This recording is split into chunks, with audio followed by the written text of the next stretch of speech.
Councilman Joe Borelli. Councilman, this is a disgrace wrapped in an outrage.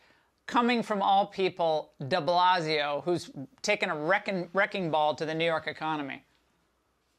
Right. And in a weird way, he is right that, I mean, Jefferson is a very larger than life character in our American history. But no one on sort of the preserved statues side is trying to take Jefferson out of the context that he was a slave owner or that slavery is bad. What the left is trying to do is rewrite history and tear down statues from prominent places, sort of erasing his legacy on American history. By the way, Laura, the republic that he helped founded is working out pretty well for people. The Bill of Rights, freedom of speech, freedom of the press, freedom from quartering troops in your house.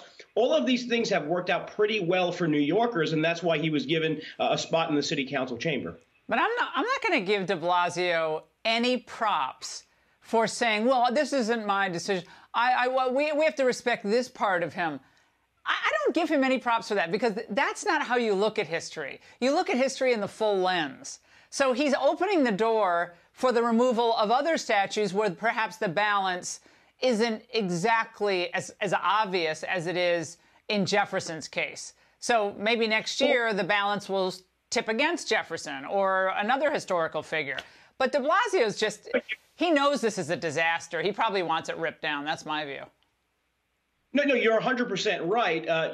He is someone that really is behind all this. He appointed all the people to this Public Design Commission. So there is no tearing down Jefferson's statue without Bill de Blasio's go-ahead. But the city council, which is where this statue is located, in 2018 honored a guy named Jean-Jacques Dessalines, a Haitian founding father, who massacred 5,000 men, women, and children that were French colonials. So just because characters are complex isn't necessarily a problem for the city council and city government. It just seems that the woke left is only focused on a certain class of people, the people that probably did more than anyone else to make the country what it is, the founding fathers. And now we're left at this juncture where history is being literally torn from a building which has stood for almost 200 years.